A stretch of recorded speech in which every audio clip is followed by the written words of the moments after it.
All right.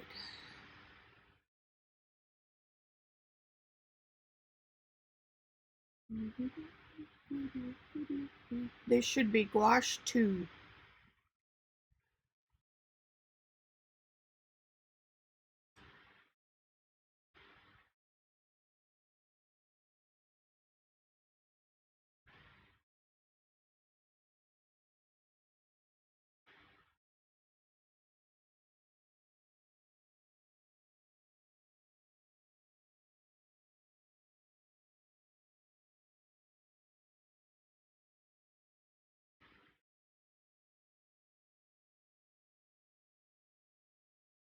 Am I there? I think so, Gail. 1, 2, 3, 4, 5, 6, 7, 8, 9, 10, 11. No, it didn't affect it this time. So let's just go ahead. I think we can do pretty good here.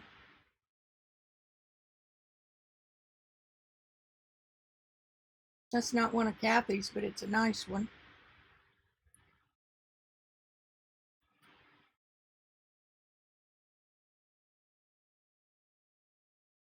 That's nice.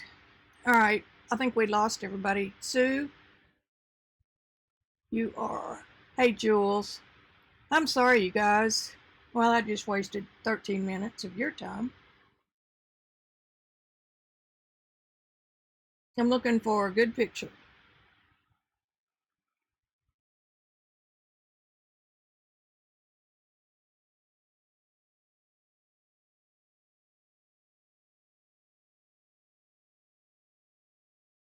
These are all Kathy arbors.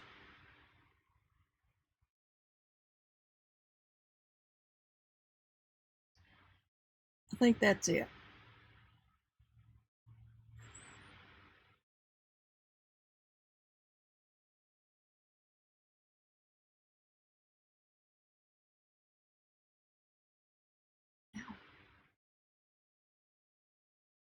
That one's nice, but I'm tired of those. Okay, I'm going to go back to the lily. I mean, the daisies. That's a good shot right there. And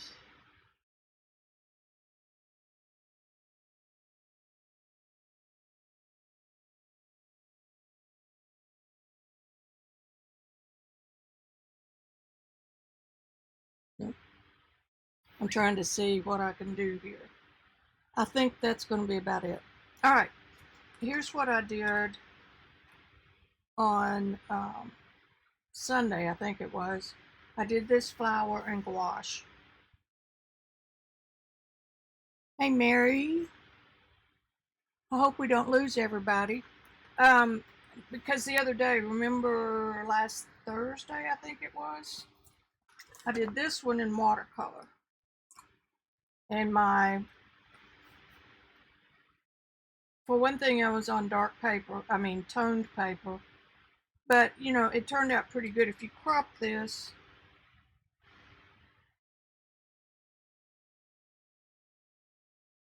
yeah, that could be a pleasing little painting. But we're practicing, right? Right. And just for grins, since we're in gouache, I'm going to use this.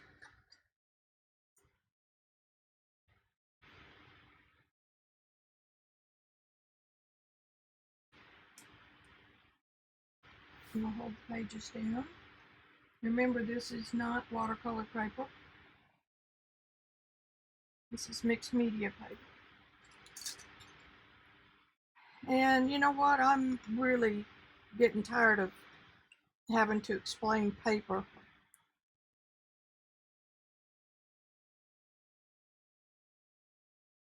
I gotta get my notifications turned off. Y'all don't need to see all my political stuff.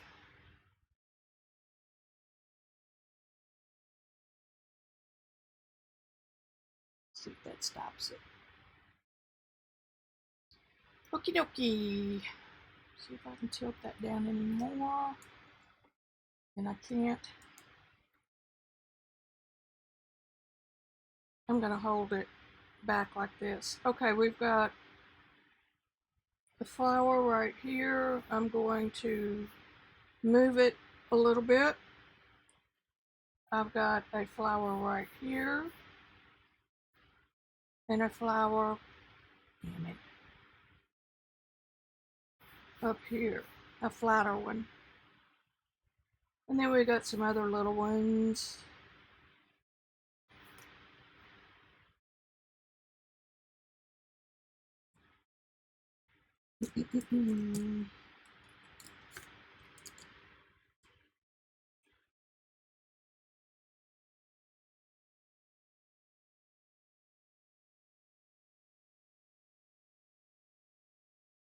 Maybe that'll do it. All right. Whew, I've said that 14 times already.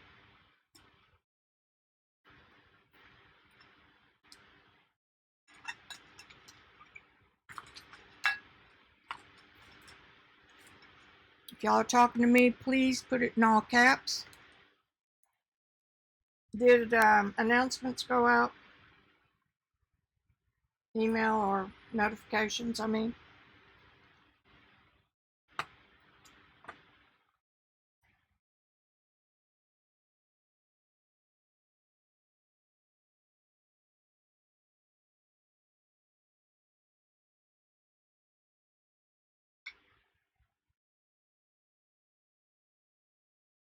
Gail, did you get an announcement?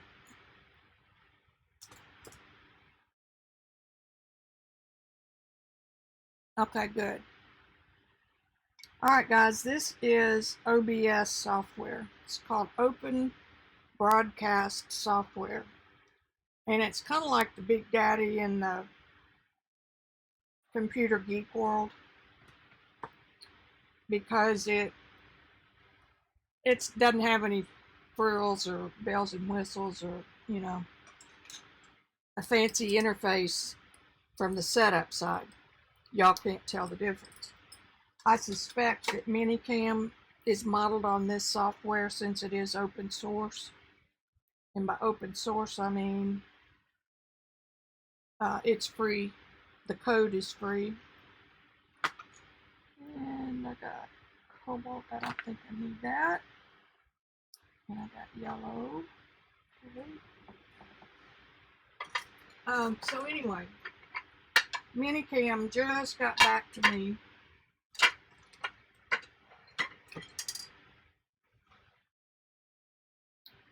I'm missing a gouache color. Minicam just got back with me this morning and offered a free trial.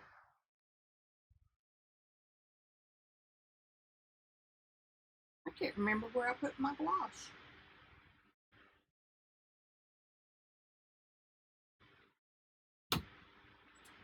We may have to just do with that.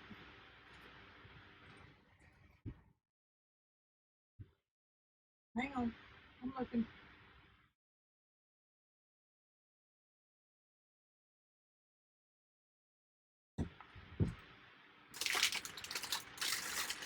I found it. You can quit looking for it.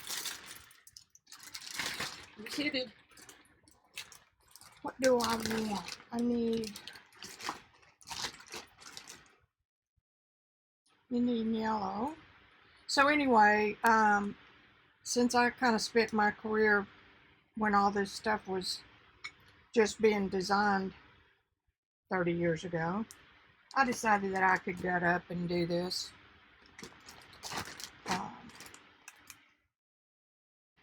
I'm going to put out some turquoise. So I spent some time over the weekend setting this up. This is so that I can use two different cameras. And that's all.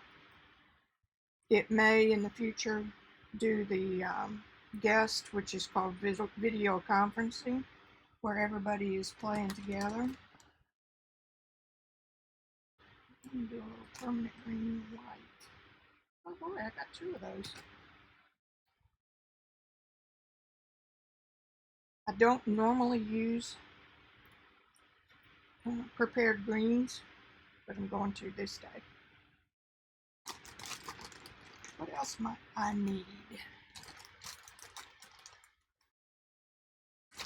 I'm going to leave that out. So anyway, what this does is allows me to use my webcam, which is here, and my iPad, which is here, my iPhone, which is here, and my laptop, which is over there. Not confusing too much. I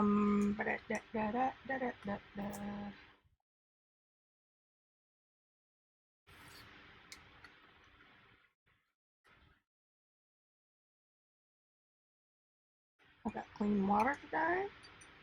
Natural hair brushes take a while. Now last night I promised that I had the latency fixed. So I've either changed something or didn't set something, or who knows. Oops, I forgot.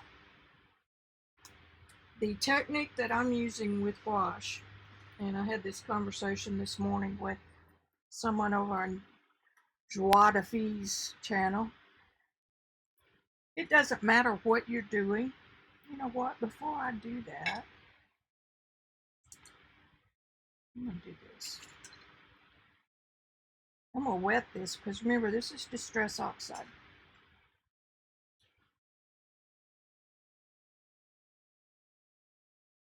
So it should lift. Get it good and wet.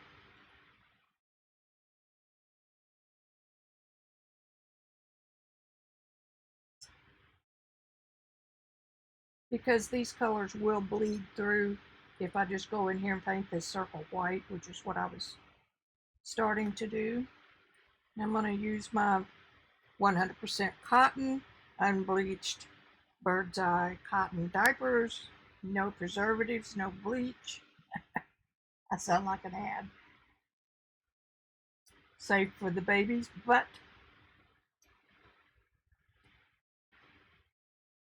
now the more I can get up right here, the better off I'm going to be. Now I don't know if y'all, and I can't rub too much because this isn't watercolor paper. I had to remind myself that.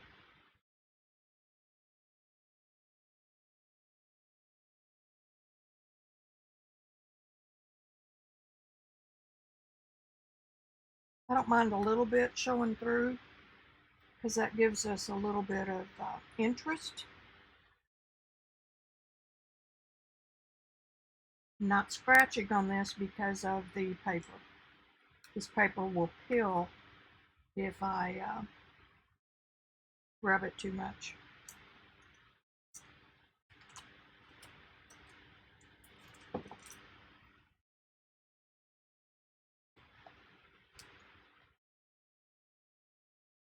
And today I have my cell phone on a tripod that only has one little spot it can fit and show y'all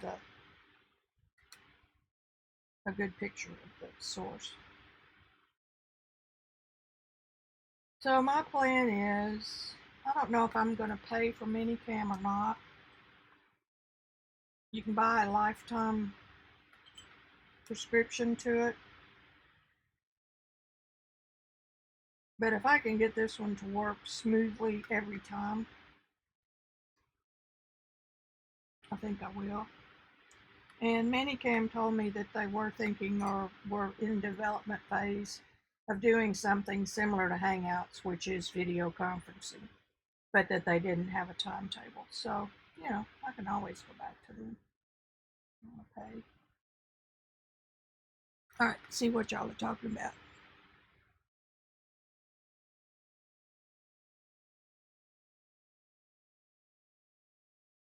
Yeah, it's latency. I swear I had it fixed last night. It was 0.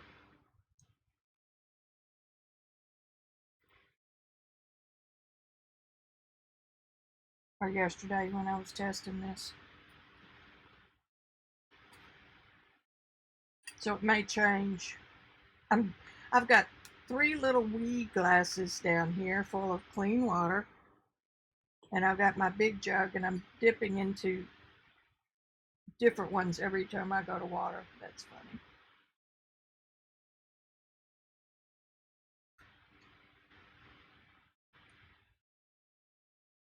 And I know that there's a way around that issue because Barb Owen uses OBS. And of course her son is a software expert. So there's a solution to the latency. That's what it's called. Okay. Good enough.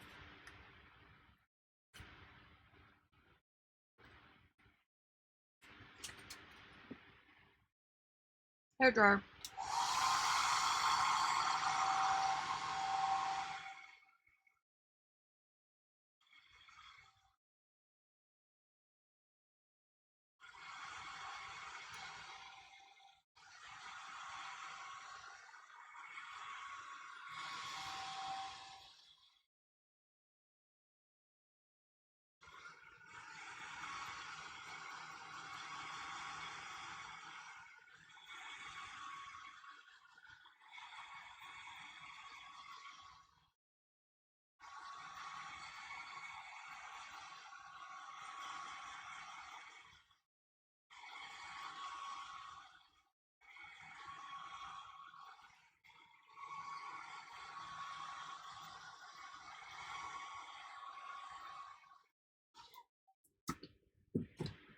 Now the conversation I was having this morning, and I wish I could remember her name, but I don't know her. See, I need to put my centers. This is almost good enough for y'all to paint along.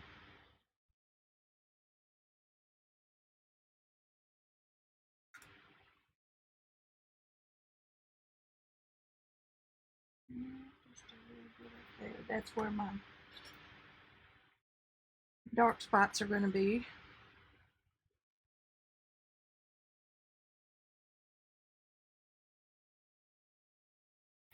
Anyway, the conversation was she said that she liked gouache thinned down so it would glide over the paper.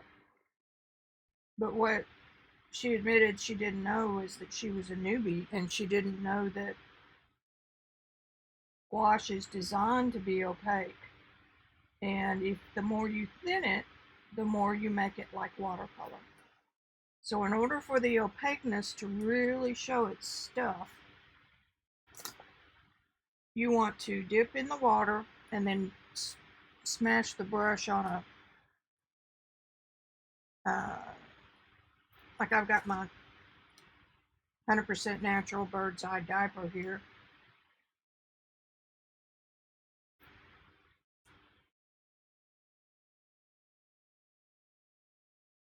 And I also want this to be a little thicker to cover the pink.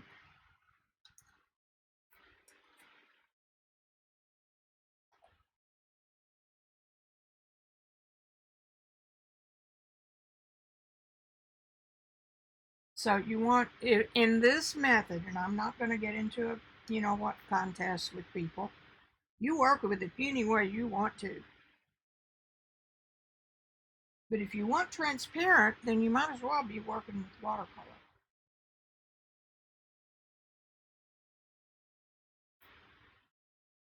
Gouache was kind of originally, let's just say in the 40s, 50s, and 60s, when illustration art was so popular, like hand-drawn fashion models and ads and the big magazines from New York and all that. Gouache was used for the artwork for magazines like Norman Rockwell's stuff. Gouache was used because it was opaque and it had a chalky finish that allowed to be photographed without any technical difficulties.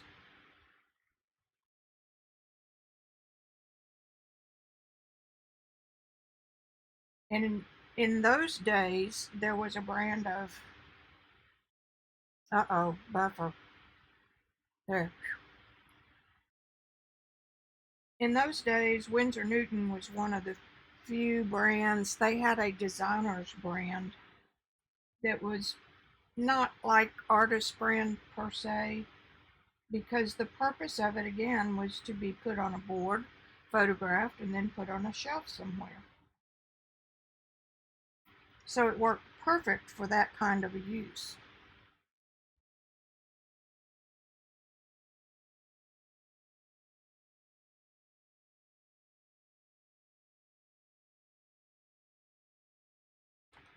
Hey, Kimberly. Hey, Beth.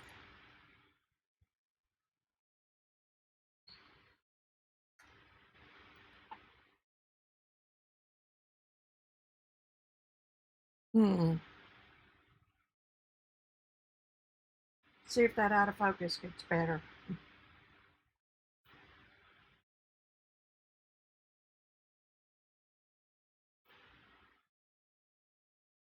picked up purple somewhere. Oh well.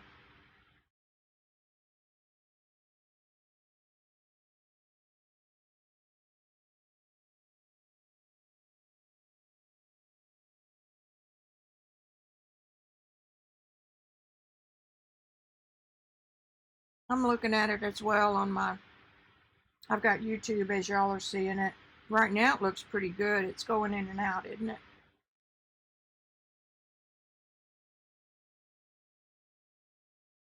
There's that. And there's this. I'm not doing a drawing on this flower because it's not a complicated one. And flowers, it depends on how the wind blows what they look like.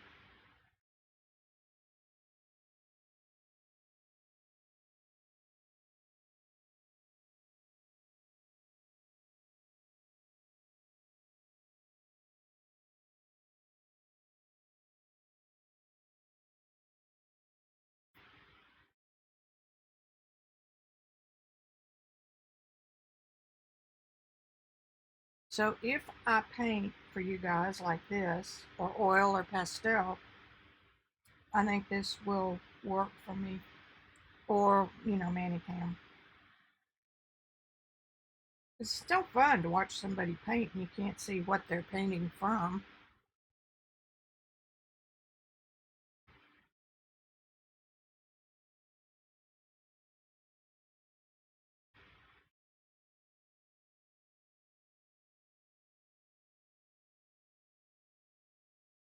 Good, bad, or indifferent. And about the only time that you have to get a real accurate rendering is if you're doing a portrait of somebody.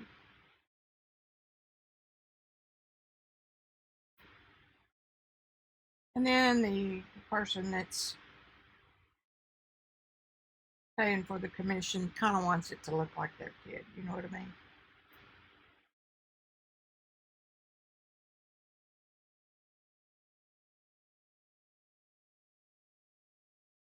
Hey, I came out fairly even. How about that?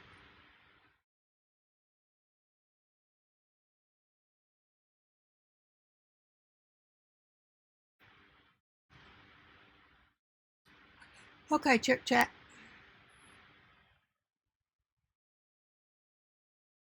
Well, and then Debbie Epps um, said she doesn't care about looking at the palette.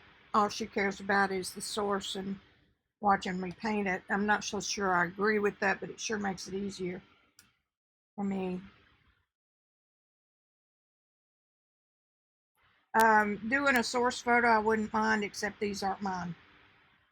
Kathy Arbor took them and gave me permission to paint them. If you paint somebody else's artwork, always ask permission.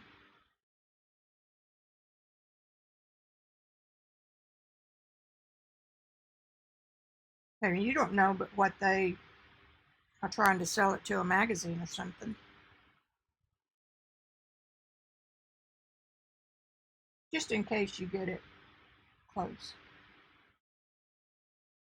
And that's a giggle right there.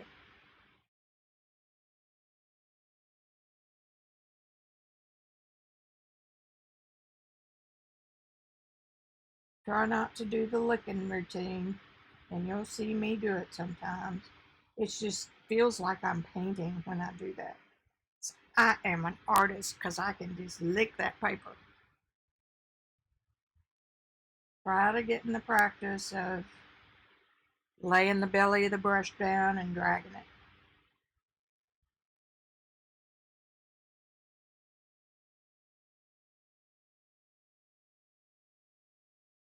And these are all things that I've been told and that I know to be true, but I do not follow them because I too am a student.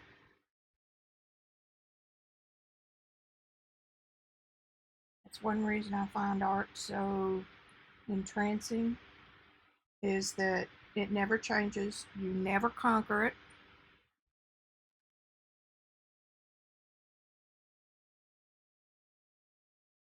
There's always something new, some new technique.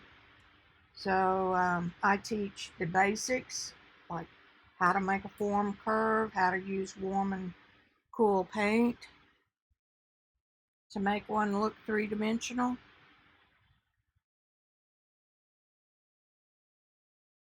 Those kind of basics. And then if you know those really, really well, then you don't think about those things when you're painting.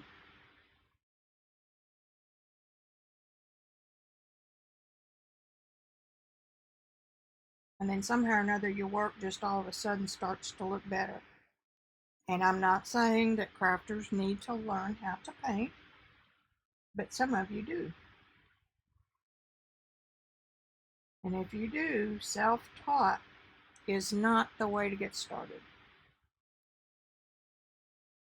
You can self-discipline, and you can, if self to you means painting in your own studio, yes, that's a requirement. You gotta do that. But as far as watching demos like this and learning how to paint from it, you've got to know the basics first. And then project-based artwork you can learn from, because you bring something to the table.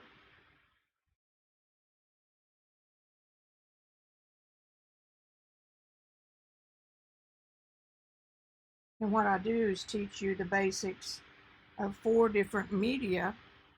And so then when you do go out and pick one that you really want to work with, you've got a basic understanding of what makes it different from the others. I went too high on that one. That's okay.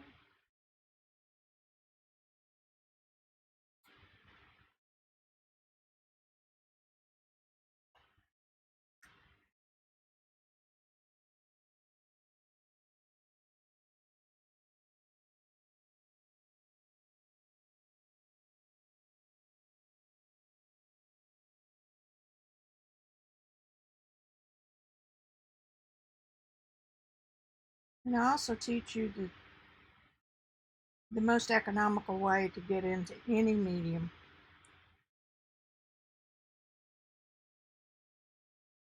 And that does not include 40,000 tubes of paint.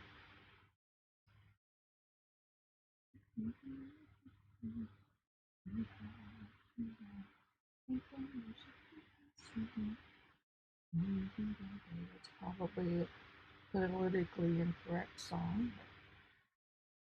Old habits die hard.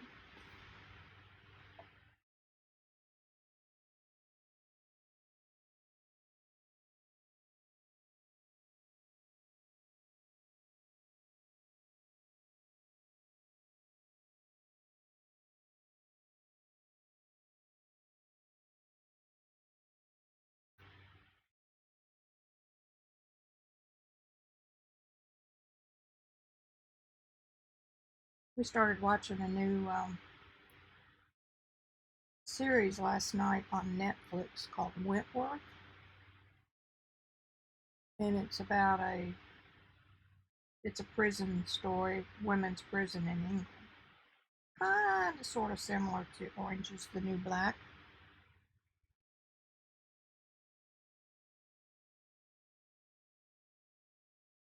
Now some of these petals are curving like a cup. So not only will I paint them curved, like put a physical curve in my paint, but when I come to shade those,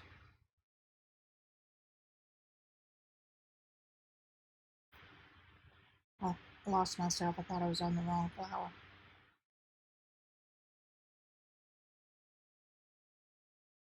I can make them more curved.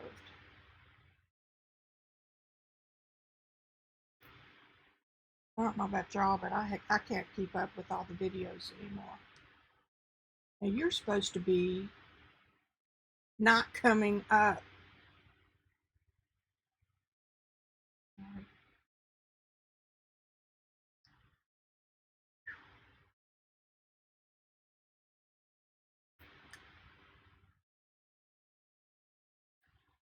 See if that works.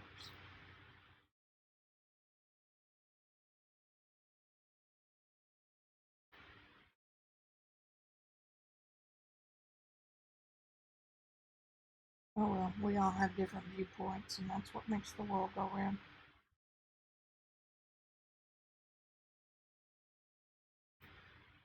That's all I'm going to say about that.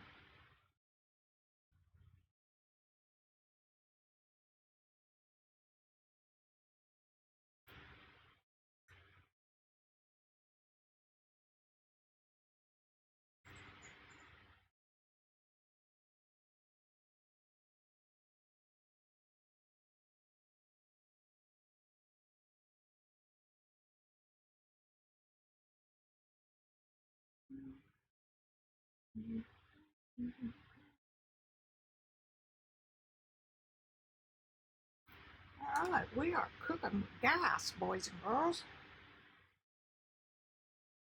Now this little guy up here,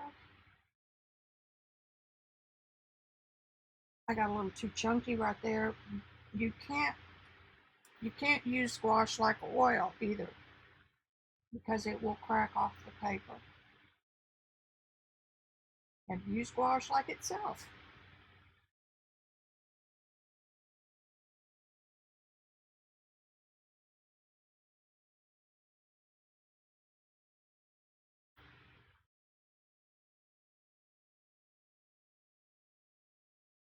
I also told this group this morning that student quality gouache is fine if you know what the differences are. Student quality paint, for the most part, in gouache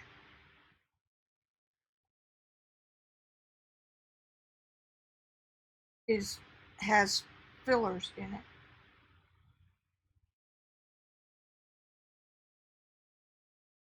And the fillers might include chalk or, who knows, some other kind of a cheap filler. Now, there's two reasons that makes the pigment go further, and it also helps make the pigment opaque. There, that bleeded in from the page below it, I think. Oh well, no biggie. This is a practice.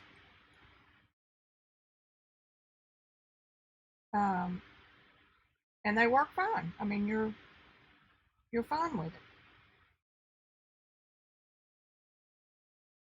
But if you're going to sell your work, you need to use the best materials you can get your hands on. Artist, I'm looking at my picture. Artist gouache. I think this is just so cool, but then I'm a geek. They grind the pigments. You're dealing with in some cases, a rock.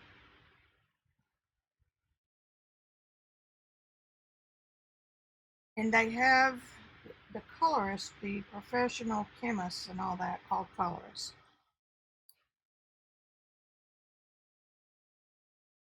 have formulas for each color that they make. And each pigment is ground to a different specification, depending on a lot of different factors, like how heavy it is and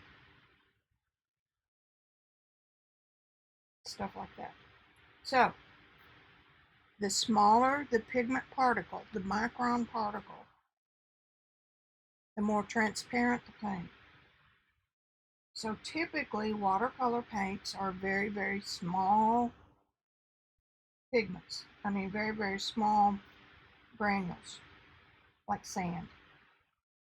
And that's because it's transparent. Most of them are. Look at that. I'm proud of that. I'm going to come back to y'all here in just a minute. Let those dry there.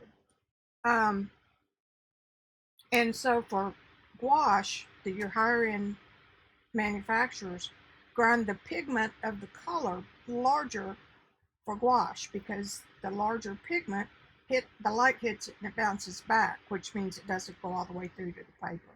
Where a watercolor is smaller, so the light can bounce all the way around it, going back into the paper. I was surprised to find out that most of the artist quality gouaches do not have any white or any chalky fillers in them. Same pigments. So let's take a little break.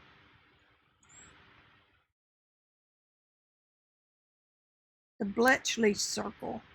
We may not get that.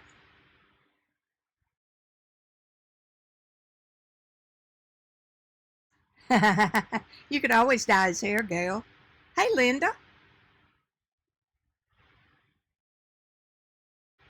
Let me see what we're affording over here.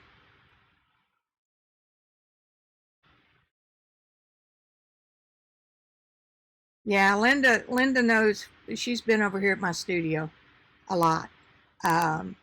But did you see how many pigments I squeezed out here in my... Well, no, you didn't, because you can't see it.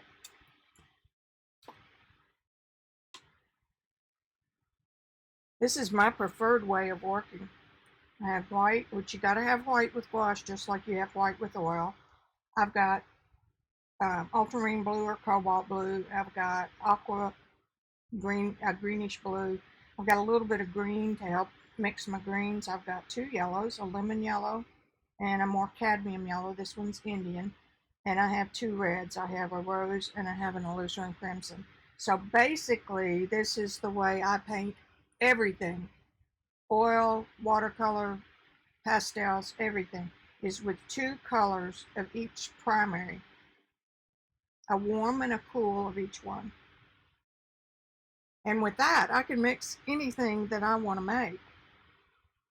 If I want some variety, I can change which yellows I have as long as I stay with a warm and cool of each one. Capiche? But, you know, you can paint the rest of your life with just under 10 tubes of paint. So don't think it's expensive. And you're better off buying the artist quality because it goes further because of the pigment load. Oh, right. Now, do you want to talk about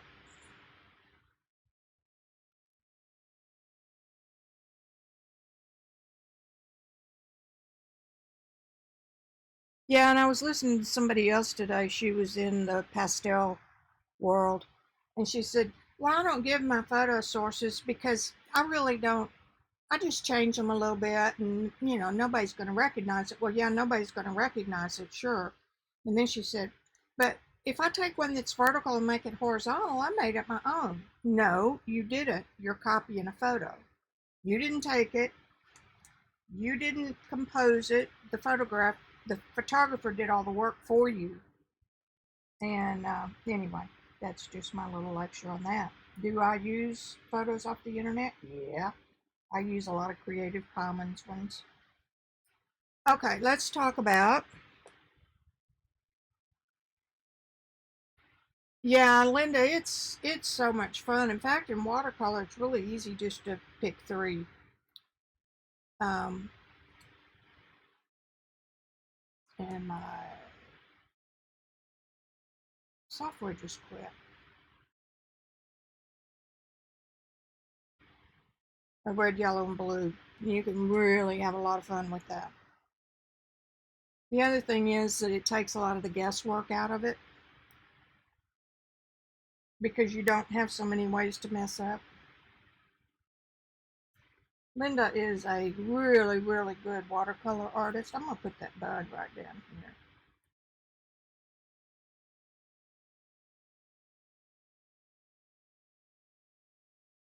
In fact, she can put my work to shame because she has focused on one thing and one thing only.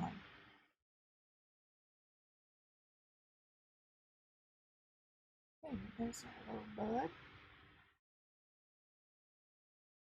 Where I have jumped all over the world, literally. Okay, there's our little bud.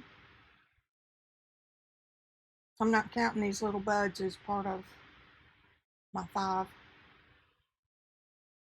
I'm painting these shapes. You see me flicking? That's so much fun.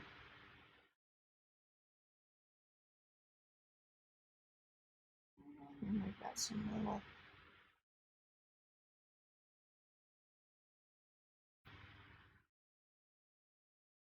got lots of little buds.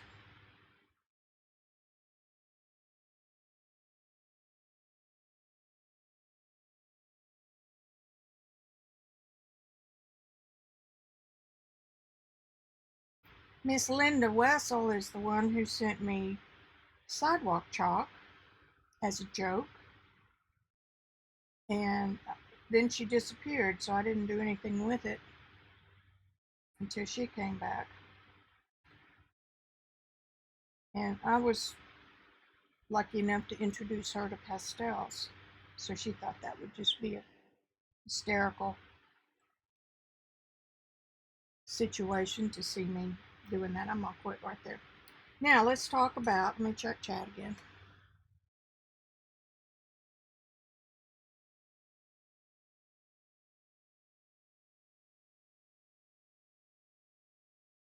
Ink tints.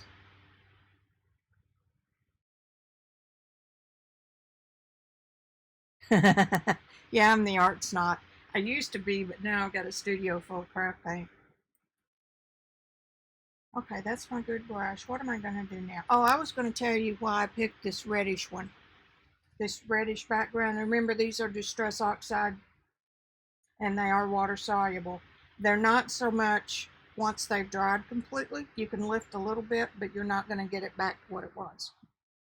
The reason I chose this reddish background is because the complement of red and pink is, hello, the complement of red is, are y'all paying attention to me? Green. So this photograph is mostly green. See? I'm not going to put the building in, but it's mostly green. So in order to keep that from being totally boring, I've got this bright color underneath here that I can leave it to show between some of the greens, and it will make it a whole lot more interesting. Yeah, Bonnie, if you're going to work in journals and craft projects, the Arteza brand is fine. If you're going to learn to paint with gouache, then it's not so fun. You can do it. I'm not saying you can't. But 5 tubes of gouache, artist quality, will cost you less than a full set of Artezas that have color pigments in it you'll never use. Okay, lecture over. Okay, now I'm gonna come in with my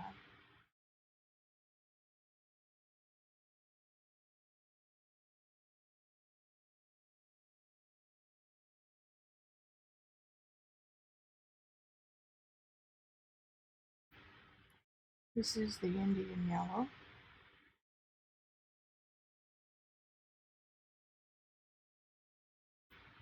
And then I'm gonna put some lemon yellow, maybe. It's drying a little bit on me. Um, you kind of use gouache like you do acrylic. You just keep a spray bottle handy.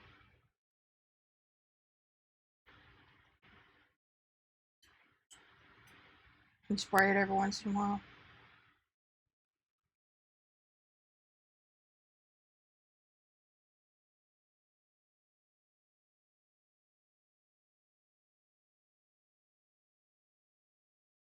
And it, to me, is more like painting with oil than painting with watercolor.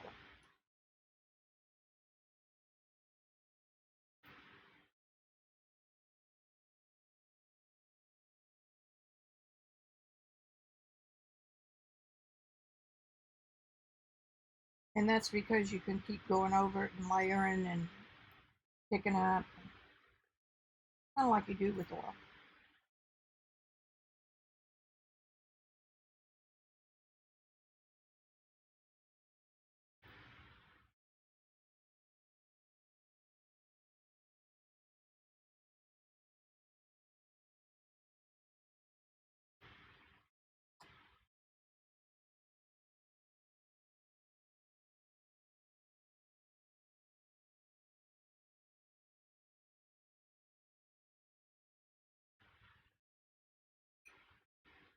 And I'll come back to my white with the damp brush.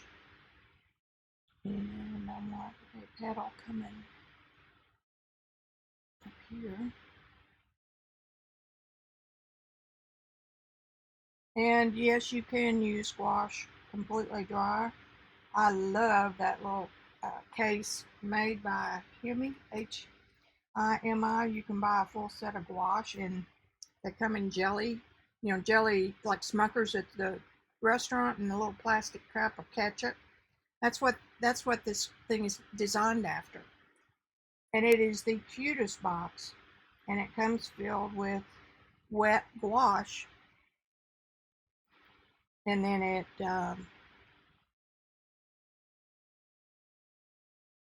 dries after you start using it. But I really prefer squeezing out fresh paint on just about everything I do. I didn't do such a good job at it. That's okay. We're just going to bring it in. This one doesn't count anyway.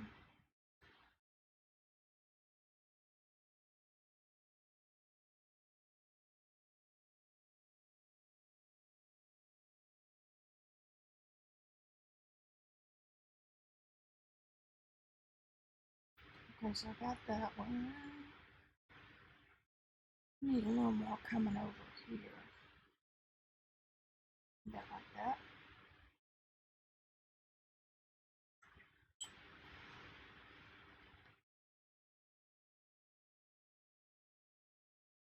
I don't use earth colors like raw sienna, except for a special reason, or if I just want something to alternate, because I can mix my own without having to carry a tube of those around if you were plein air painting or something.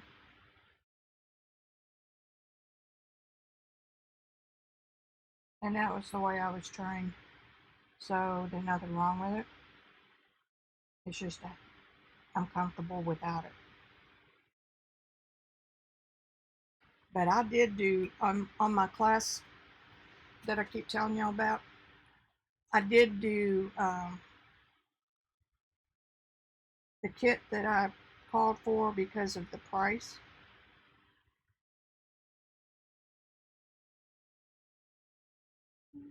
I don't have out a reddish green. I mean a yellowish green, but that'll work if you don't get too much.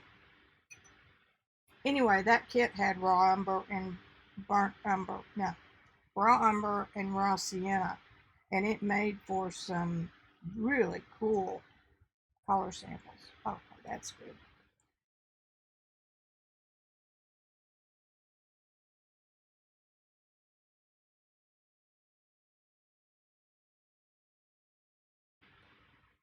The addition of the red in this green. Makes it just a little brownish. And if I had a cadmium red,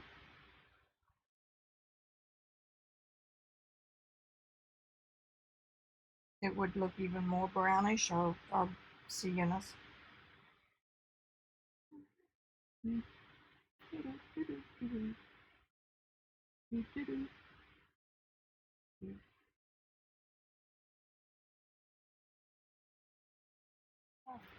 little bit of that, a little bit of this, that, and the other, as Elaine on Seinfeld says. Drink water.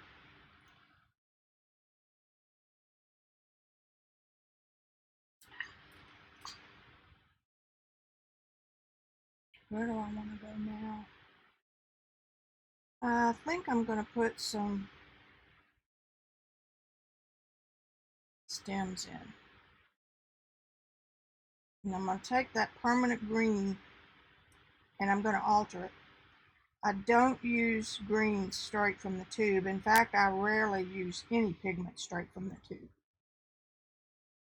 Not that there's anything wrong with that, but you get a more interesting color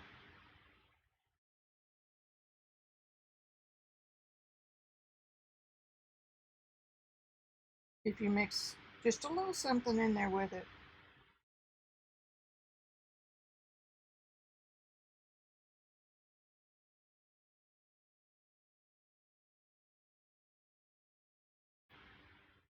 I think that's one of the biggest problems that people who switch over from craft painting to real painting have, is knowing that in crafts you use that color as it comes right out of the bottle.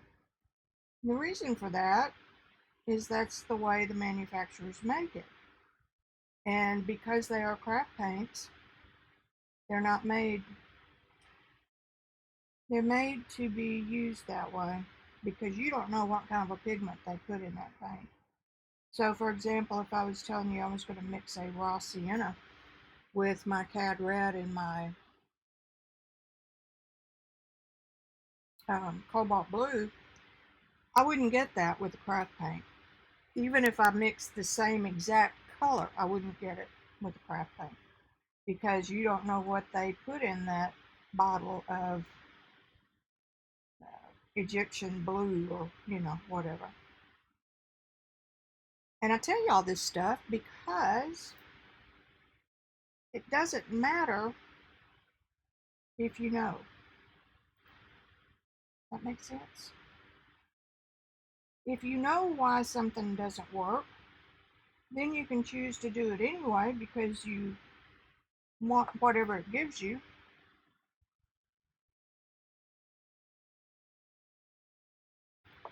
And when I came to that realization, my acrylic and craft painting changed quite a bit. Because I have artist quality acrylics here, like Liquitex and Ingram and others. But if you go into that like this with 6 main colors and mix your acrylics as you go, you're going to bore yourself to tears before you ever do it. Because in crafts you want a light blue, so you pick a light blue and you use it. You don't want to stop and mix every nuance.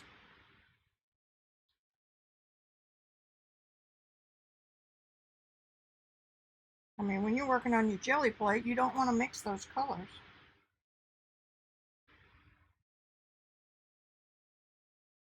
But if you're my student, which I consider you to be because you're watching me, I'm going to bring that on top of that.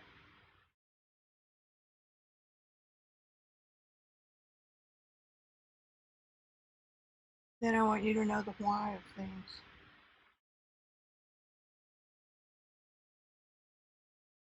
I'm not going to finish a whole lot. I'm trying to do the main things first so that if I get bored or y'all get bored, you won't miss the You won't miss the fun, the good part, and because this is journal.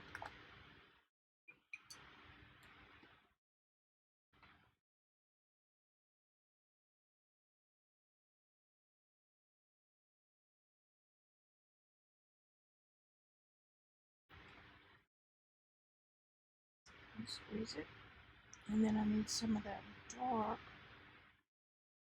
Finish that little bowl.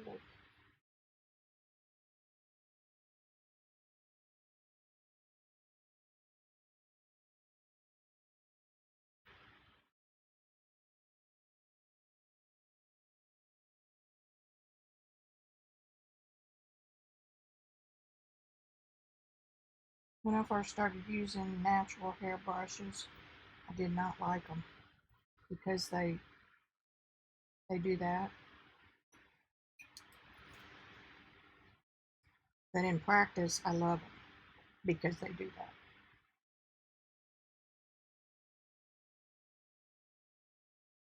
I always thought there was something wrong with my brush.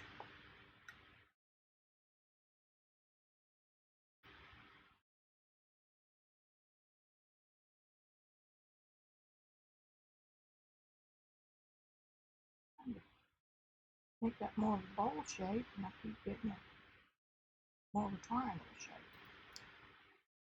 Alrighty.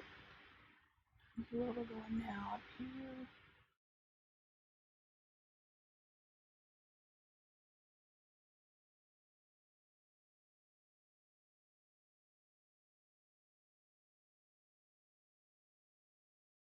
And these natural hair brushes also give you marks like a sumi brush, because the hairs, like I just did here, the hairs will splay on you.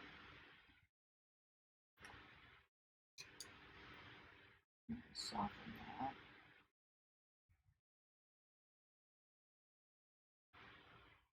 And I need to soften this. I'll let that get too dry.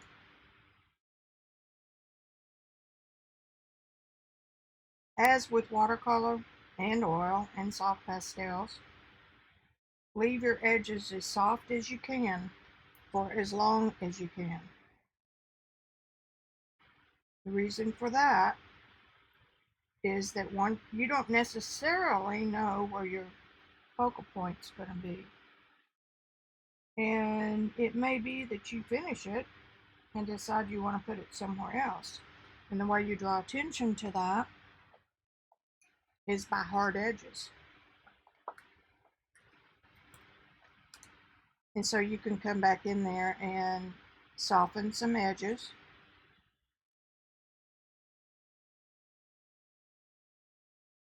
I didn't really want that.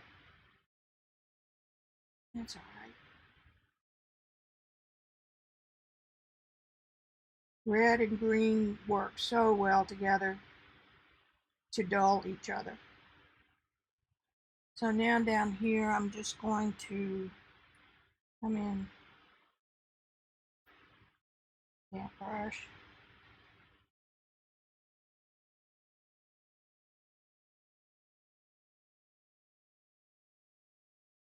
And I'm going to do some negative painting around this big flower.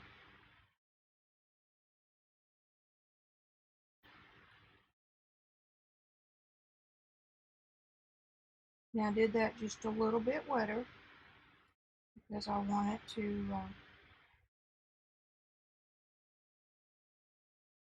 spread out a little bit.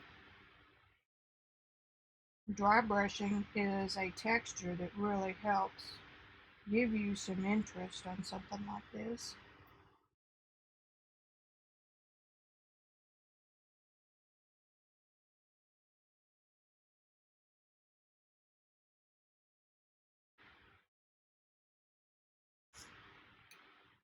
Now come back in and soften that.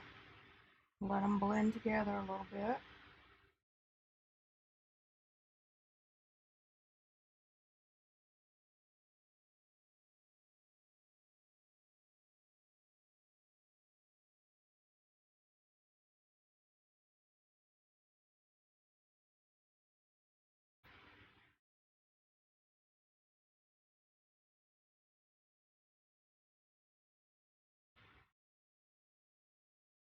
Now I can come back with white, clean that up a little bit. There's really not anything around this flower except real dark. Change the proportion of your mix. Putting that blue in there really kind of livened it up a bit. And do some varied brushstroke directions. That too. And it's real dark under here too. Will make for an interesting. I mean, you do that now in mixed media.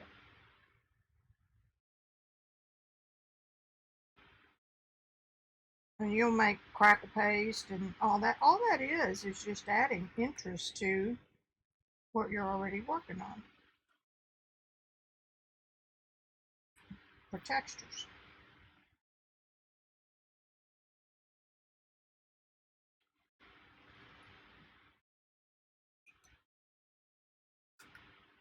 Okay, and we'll come across just a little bit more. I don't want to cover up all of my red.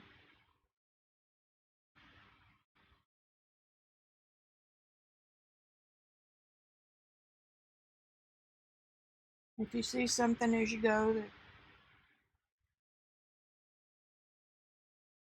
you want to go ahead and add, then do it. Your finger is also the tool that you use the most. Okay, that little guy, I'm looking at the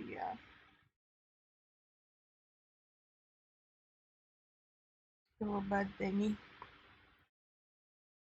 He's coming down, right like that.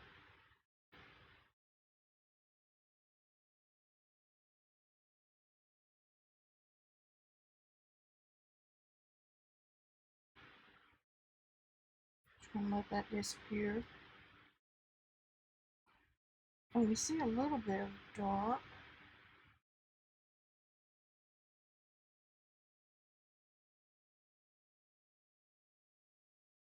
Beth is coming on right after me. I'm not sure what kind of goodies she's got cooked up, but she does some real cool, fun stuff.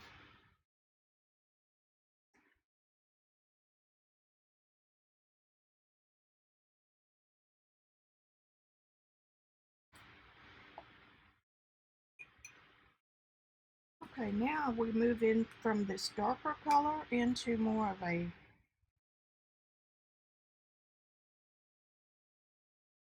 olive color.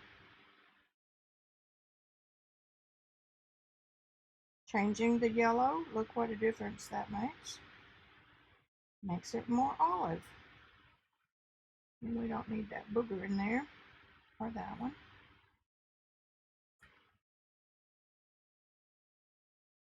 And it could actually be a little bit lighter. Put a little bit of white in there.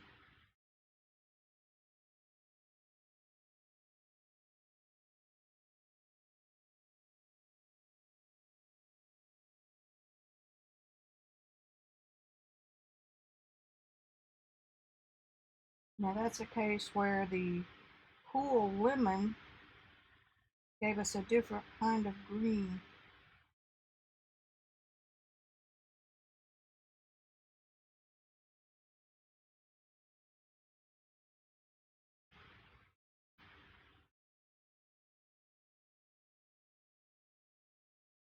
Gave us a more olive green rather than a bluish green.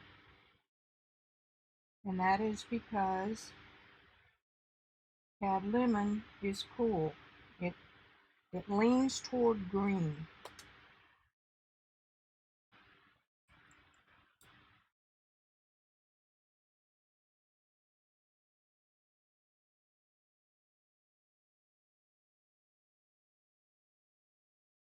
I'm just going to be okay with leaving some of the paper showing through because it is that reddish color.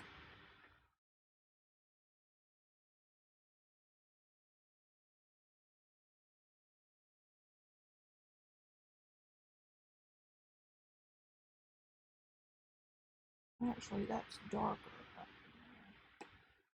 I'm going to paint this all the way with this lighter color and then come back in with some variety of green to paint in some leaves and stems and stuff.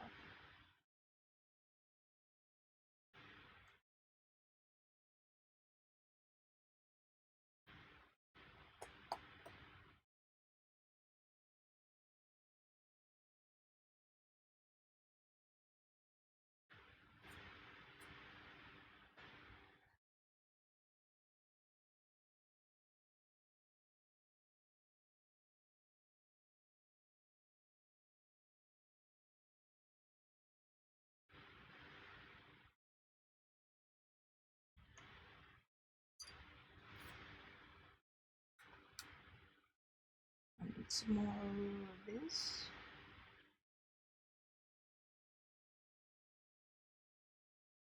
That's almost a phthalo look with that yellow.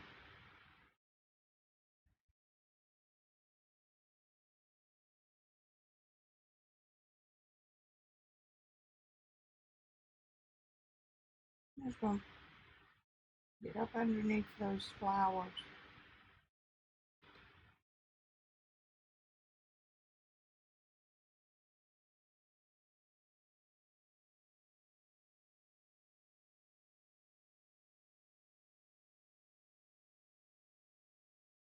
Before I go back into this green over here.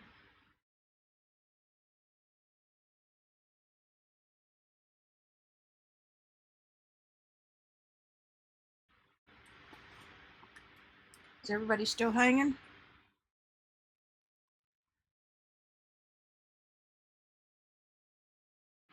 Let me back up here.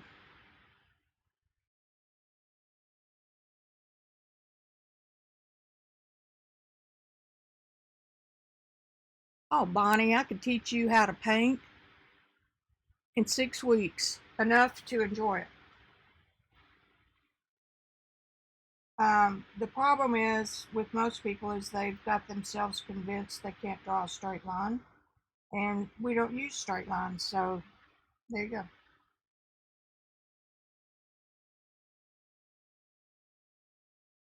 And I saw your message, Debbie. Yes, fine artists have trouble with abstracts and with collage stuff, and I do too, because I'm trained as a realist painter, and it's hard to break that habit, which is exactly why I started painting in mixed media, just so that I would loosen up for my other painting. And what happened was I haven't done my other painting in a while because I love this. But it has taught me to be more relaxed, because I could take this painting, this sketch, it's not meant to be a gallery piece, but I could take this and repaint it as a bigger canvas, and I've already worked up some of my issues on it, and I could make it into a realistic painting if I wanted to.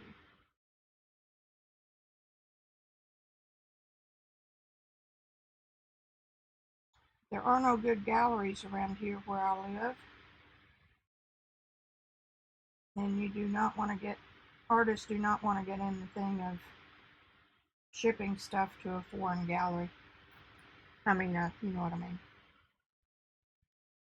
An out of town gallery. You got to have a gallery that you can go in, drop in, and visit. Plus the fact, oh, I almost painted over that little flower. It's all right. Because galleries tend to come and go, and sometimes they come and go with your artwork. And when you've got $1,000 or more tied up in cost on that painting, it sells. You do want to be paid for it. And I decided early in my career that that was not a path that I wanted to follow because it's tough. It's a dog eat dog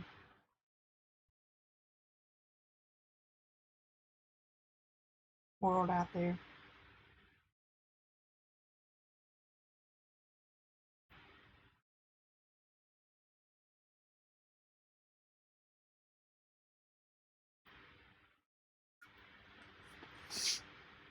Oh, if I don't poop out, y'all know how I get bored. Um,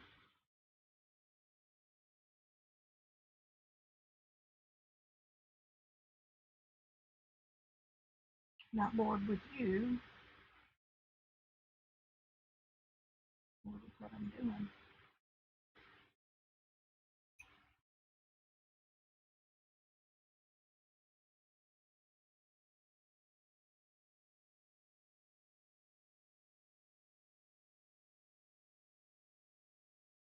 Having an underpainting does tend to make some of this easier. Use underpaintings all the time in pastels.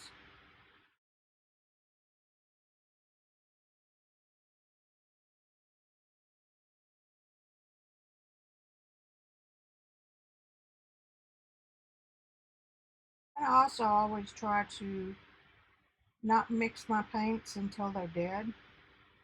And the reason is because I want you to be able to look at that and see the pigments I used. All right, now let's do some leaves. Let me see if we can see any.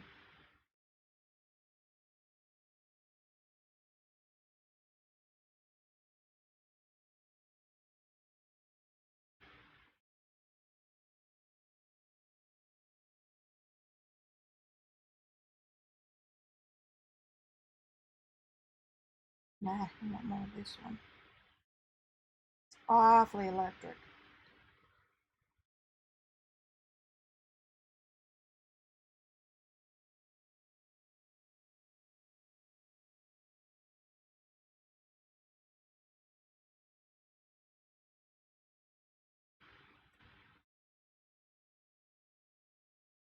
Wouldn't have learned stuff like this if I hadn't been doing mixed media.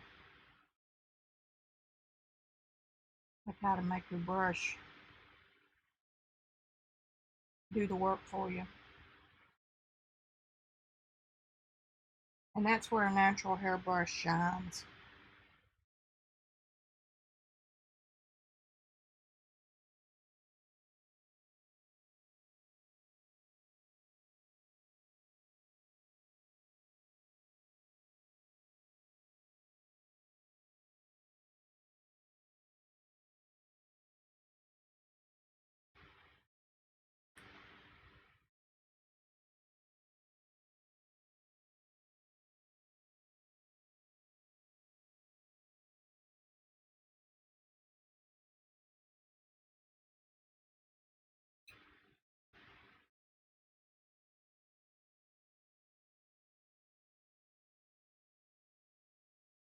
And like I always say, not everybody wants to paint pictures.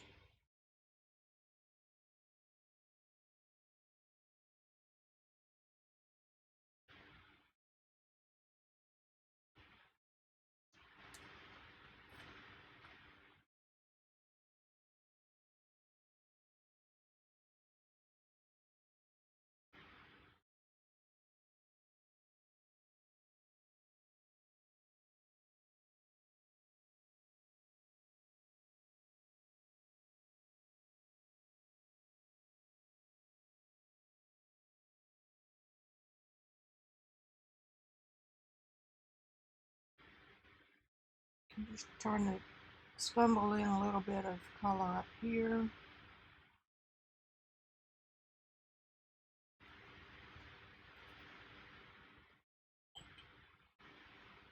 Now, shading. I'm going to use a little bit of this pinky color, or the rose color. I'm going to use a little bit of this blue.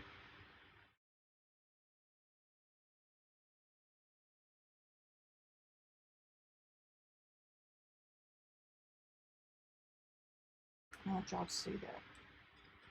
A little bit of that, and then I want some white. And then I want a little bit of green. Now, another reason to use a limited palette is that I'm using the same greens I used throughout,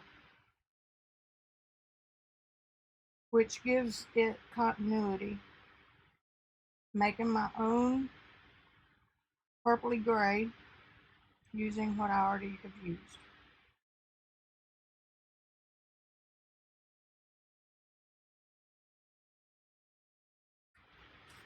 And we'll probably need a little more white than that.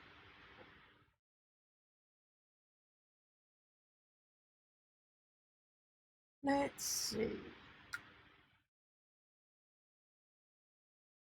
Oh, that's pretty good. Let's see a little more white. And that was the white I had out yesterday in the scrub.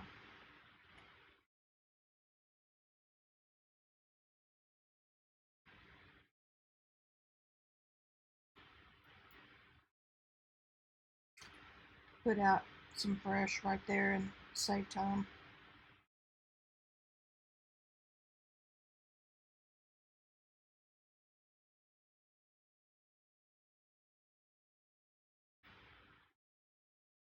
I'm just barely dipping that brush in water. Just getting the point of it. And it's a little bit darker up underneath the flowers. Beth, I'll be done before you come on. You know me.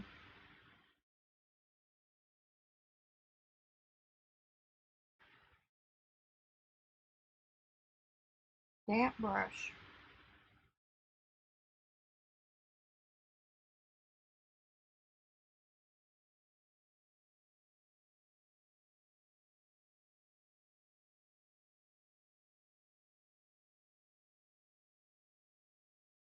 Now this is typically where I would switch projects and go to something else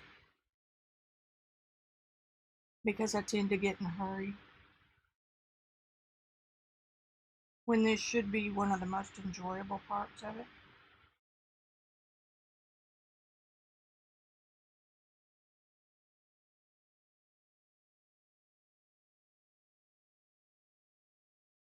Now I'm seeing a little more blue.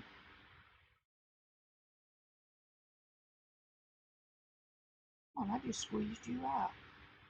That's why I don't like dry paints.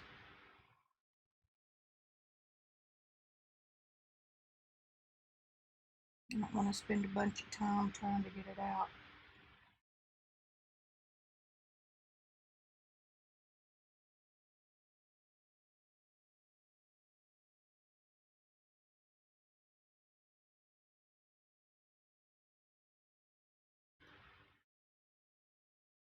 That's my time looking.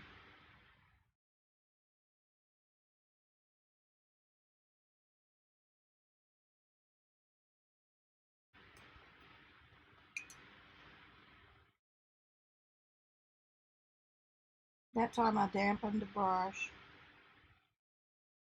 and then squeezed the brush pretty good.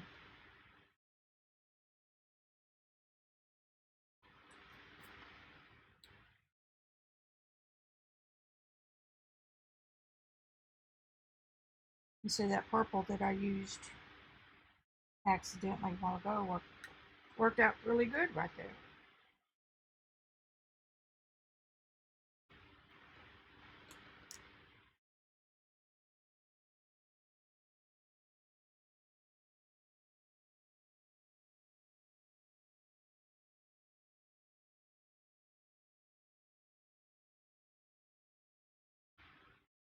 Remember I told you earlier that painting a curve would help when it came time to make them look like they're curving three-dimensional. So the painted curve, the shape of the petal, helps as much coming in and putting a color to shade these flowers.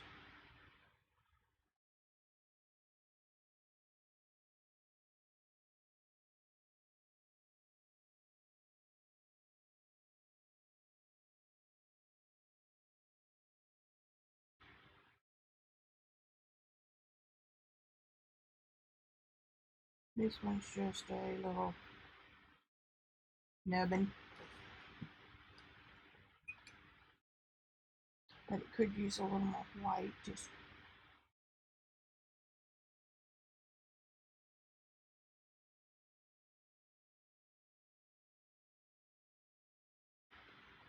like that.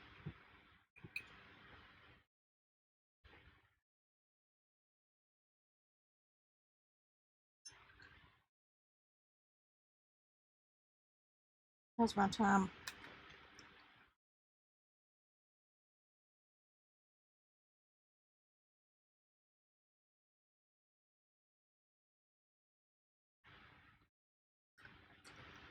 I'm looking at the chat. Not a touchscreen laptop, Vicki.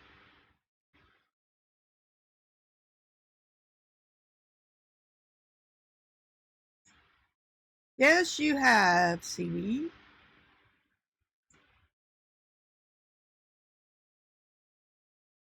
Oh, okay. No, I didn't know she left.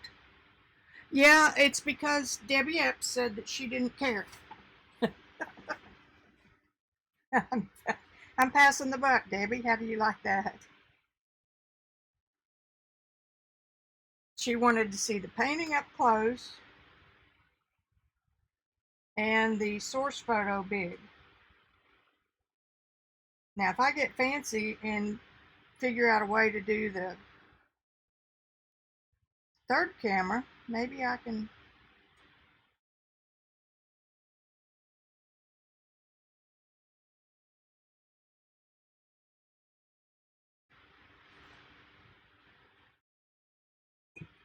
Basically, all I've got on this saucer is just a mess.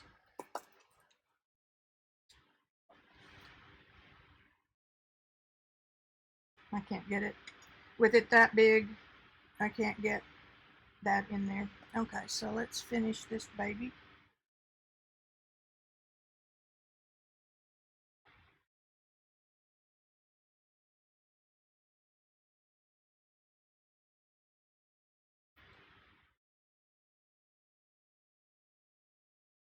Our other friend, and these are people that I met through online.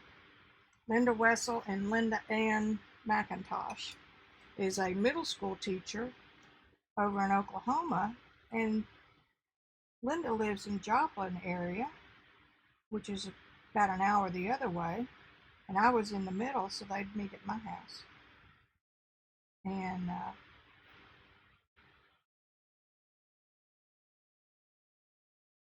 so you do meet friends on social media that can be real friends. Don't want to do too much over there because I don't want these to stand out too much. See, now I'm getting sloppy.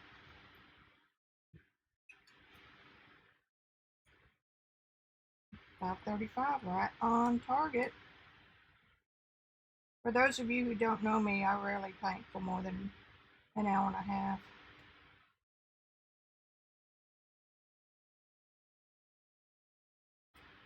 And put a little more white. And there's a little bit of yellow. If I can find out where my yellow went.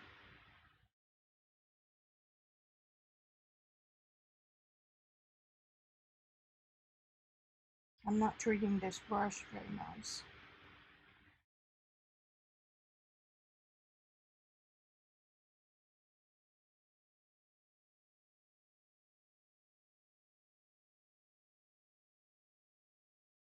So some of these,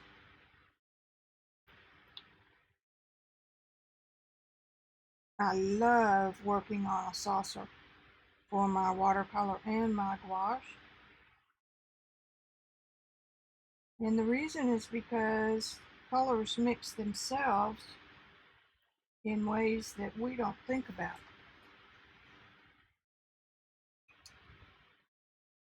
And I'll show you. See where this blue has run down into here, into that old purple? That makes a wonderful neutral. And then if you want to make something clean, just find a clean spot or make one. Let me take a look at my picture. I'll put a little bit of dark. Put some more alizarin in there. A little bit of dark in here to make that show.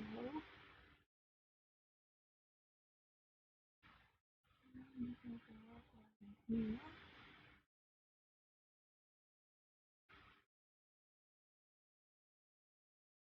Just giving it another dimension here with a green that has alizarin in it.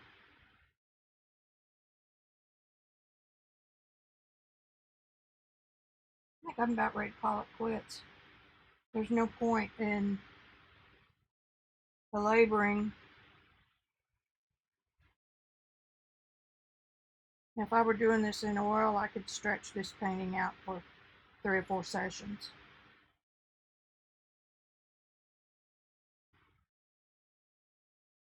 I need to get back to my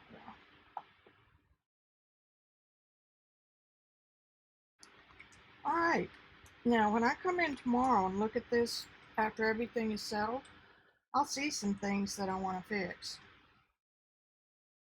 But for now, I did what I intended to do. I don't like this.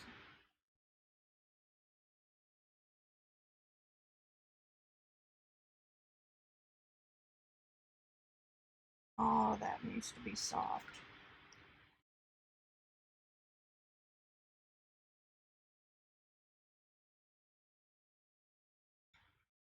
A little bit of blue. What do you want? You don't have what you need to make that.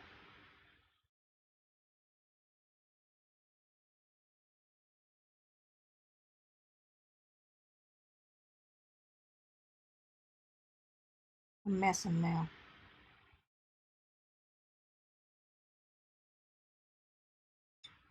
Get some blue. Now, if you have an opinion on what you see in these streams, I will do my best to give it to you. Carol, talking to you.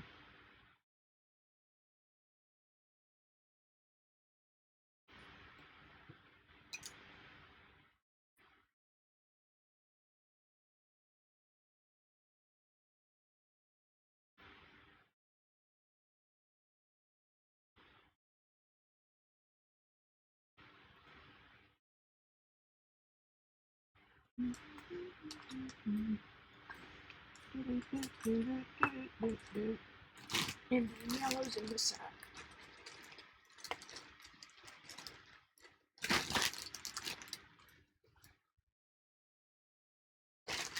Raw sienna, that'll work fine. If I do use an earth color, I usually pick raw sienna. This one's about dry though. See, that's odd man out because I haven't used it anywhere else. So if I had put out some cad red, let me show you. Hang on. Beth goes live at 6.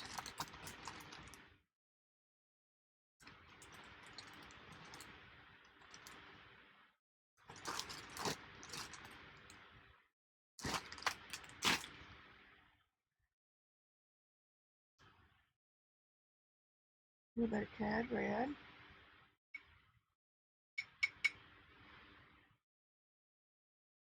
CB, I've got the plate. You can't see it right now, so I'll move it over here. And I want a little bit more blue. This is cobalt. I learned this color mixture by doing color charts, which I love making.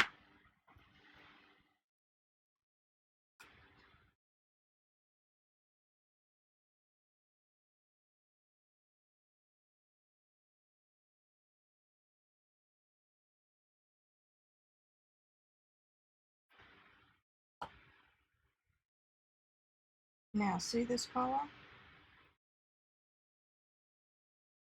It's really close to one of the earth colors. Um, and again, it's not been used in the whole painting. And if I wanted to add more yellow, I could put more out. But I'm not gonna because it's about time to quit.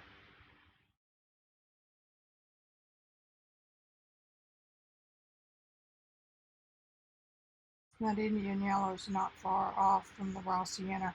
I use raw sienna because it is transparent. And it's very similar to yellow ochre.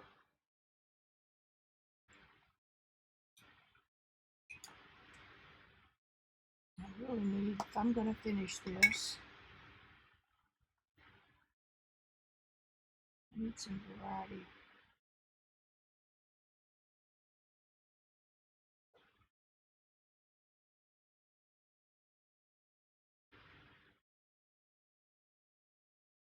My brush is really wet, and so that's not going to cover just a whole lot, which is okay.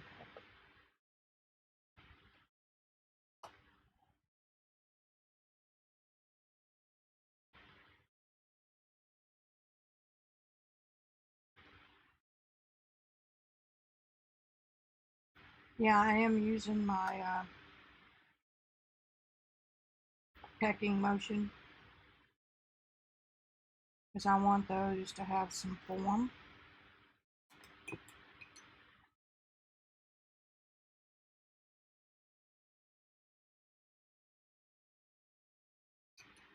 Uh-oh. Oh well, we'll just put that yellow out.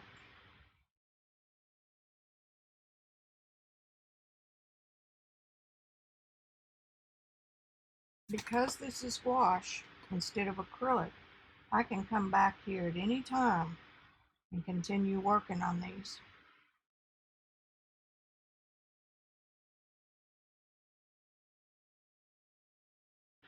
And let's see, white, where have you gone?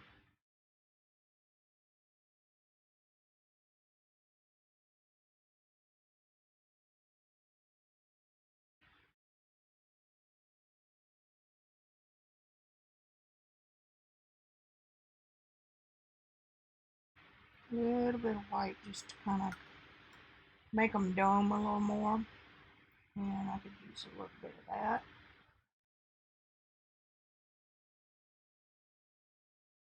Because we're two-dimensional on paper. So you've got to learn how to make them three-dimensional so you can see the curve. All right, guys, what else have you got?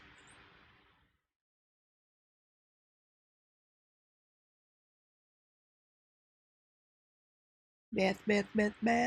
I know, Carol. I am so corrupted.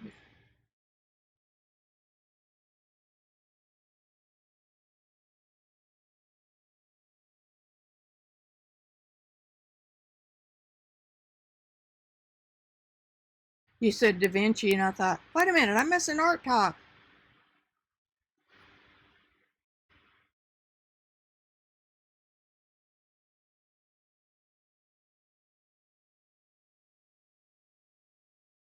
All right, anybody have any questions?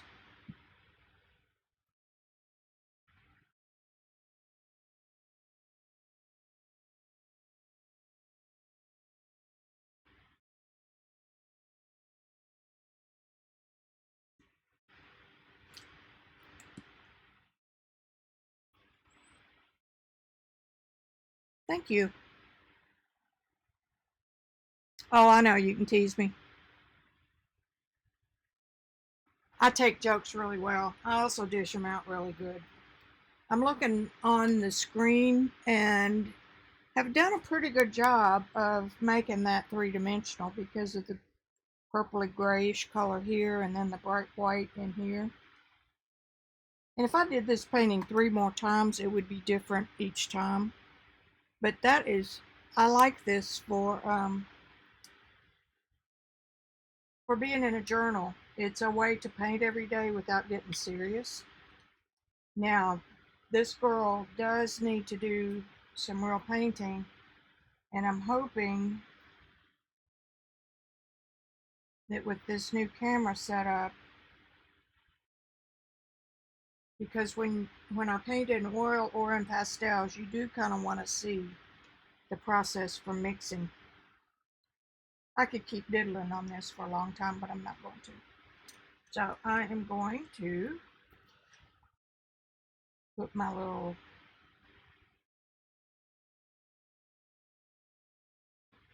signature right over there. What the hell? I have brass sienna on my hand, and now it's down there.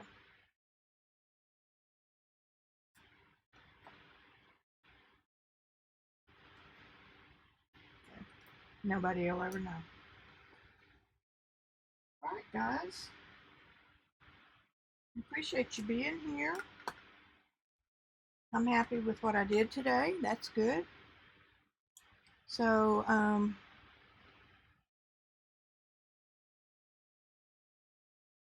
yeah, I could have used, Carol, I could have really used some different greens. Um, that's a case of my ADHD getting in the way. Oh, that's good enough.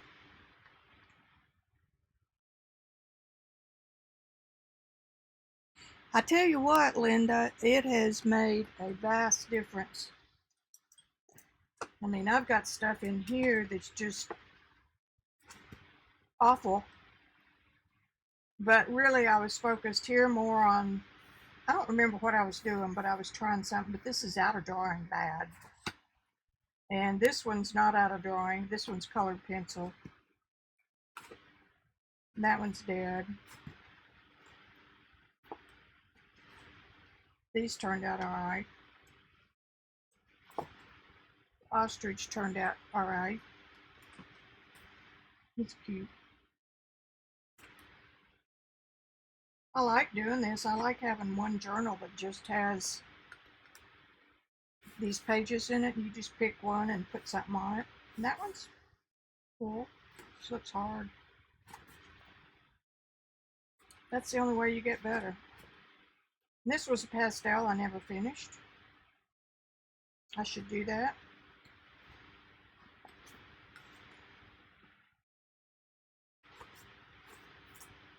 This one's pretty good. But not, she's out of drawing. And it's a case of do not paint your faces with your paper flat. And this is why.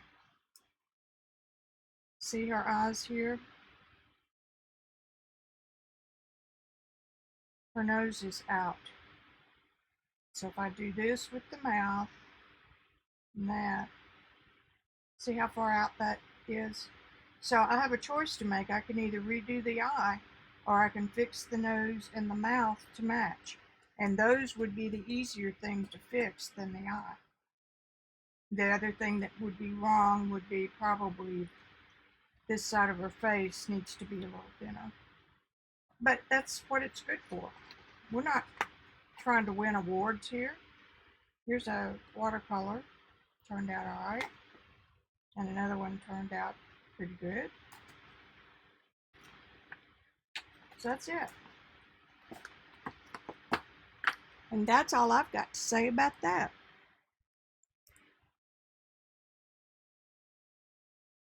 You know why I'm working in this mixed media is because it was on sale at Tuesday morning, and I'm tight when it comes to stuff like this. So, and also I don't want to waste my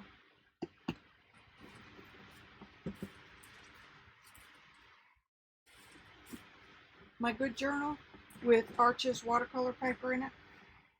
So I save them, and then my grandkids will get them, and you know, they may let the kids finger paint. And this is a beautiful handmade journal with arches. Linda will like this one. Here I was practicing a new way for me of doing a no-tan, darks and lights.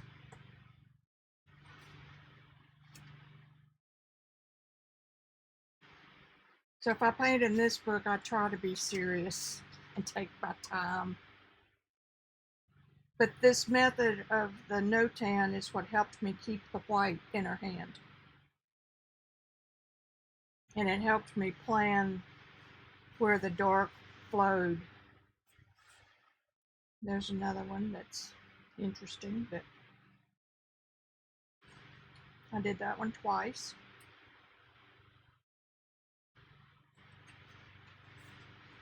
That one's okay.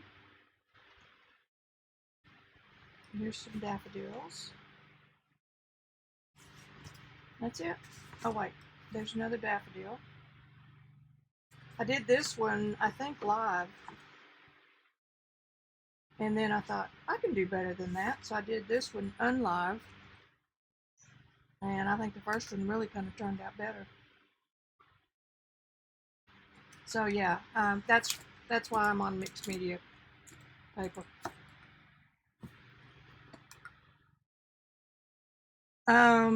This is by Speckled Cat, K-A-T, and I think I paid, I don't know, maybe $75 for it. But it's arches and it's real leather.